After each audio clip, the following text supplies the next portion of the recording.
Hey guys, so I'm just going to take a few minutes to go over the inverse graphs for cosine, sine, and tangent.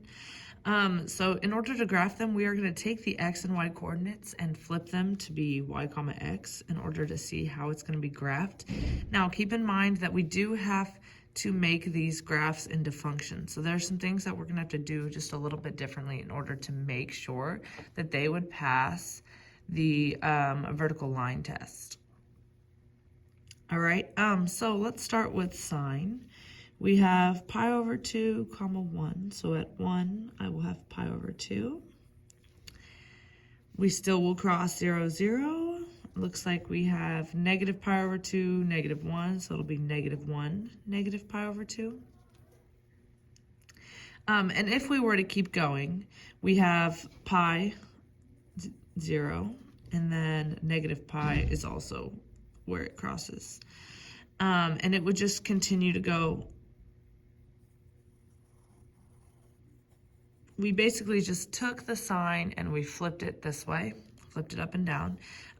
So in order for this to be a function, we would not be able to continue to keep drawing it like so, because if we were to do the vertical line test, it would cross, and we cannot have it cross in order for it to be a function. So when we are talking about just the function of the inverse graphs, we are only going to use one segment of the graph, since that the rest of it after this segment repeats.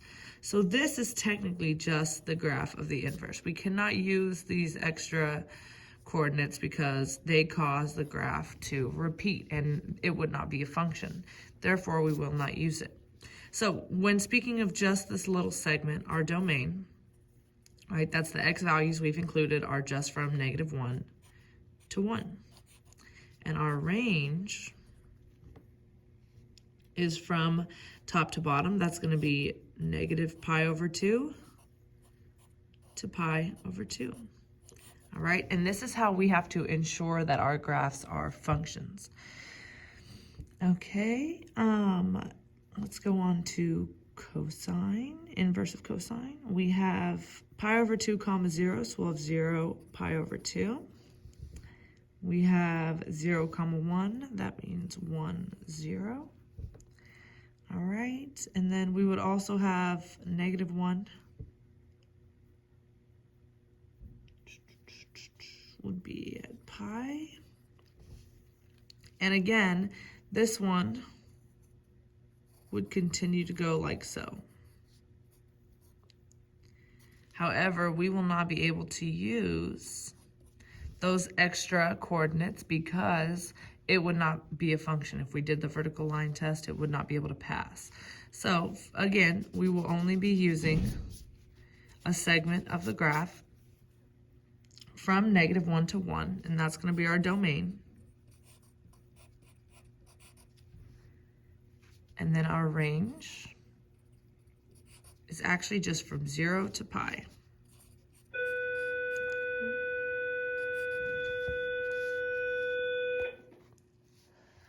All right, and our last one is going to be tangent. If I were to turn this one, we have pi 0, 0 will be at pi. We also have 0, 0. And if I were to continue to graph it with tangents, we will have an asymptote at pi over 2, just as we do on the tangent graph. And also at negative pi over 2. So we're basically going to take the tangent graph and turn it sideways, and this is how it would look. Now, again, this would be one that continues to repeat up and down rather than side to side, just like this one. However, we will not be able to use these other pieces of the graph because, again, we want it to be a function. Therefore, we will only use one curve of the inverse function. So our domain is actually going to be negative infinity to infinity because from left to right, it is continuous. It just keeps going, but our range will only be negative pi over 2 to pi over 2. Now, let's talk about the parentheses and the brackets. I know we've definitely done this before, and you guys should already know, but I just want to make sure that we're all on the same page. Parentheses is because it will never touch these pi over 2, negative pi over 2, because they're asymptotes and they will never touch. That's when we will use parentheses. And then the brackets are used when we are including those values in the domain and the range as well. All right, so just to clarify that. And so let's work just a couple more examples and then we'll be done. So we have inverse sine of 1 over 2, and that is where is it located? On the unit circle, where is it located? Where is sine equal to 1 over 2? And we know according to the unit circle, that means that where do we find a y value of 1 over 2?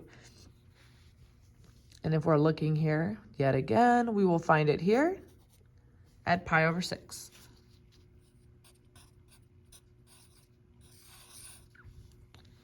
All right, we have where is our cosine going to be? Square root of 2 over 2, and cosine is equal to the x value. So we're looking for where our x value is the square root of 2 over 2. And for cosine, we will look only at the top half, and we've got it here at pi over 4.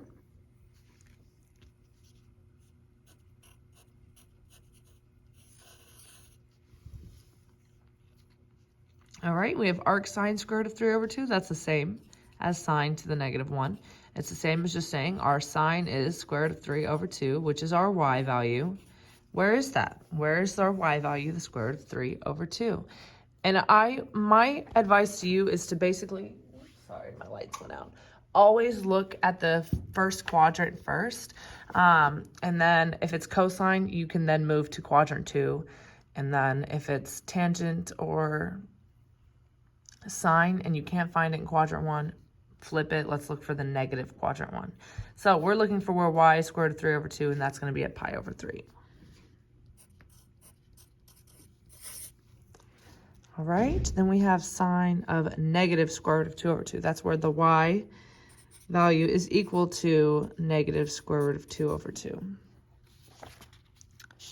And again, since it's sine, we will only be able to look at quadrant 1 or negative quadrant 1, which will give us this value here, but it will not be 7 pi over 4. We will actually have to do negative pi over 4.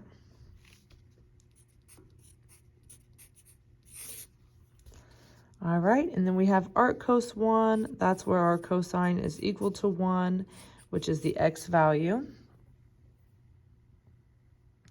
Now for this one, it's technically at 0 here. We're not going to be able to put 2 pi because that would say that cosine went all the way around. And because cosine cannot come down here, we cannot use 2 pi. We have to stay with using 0.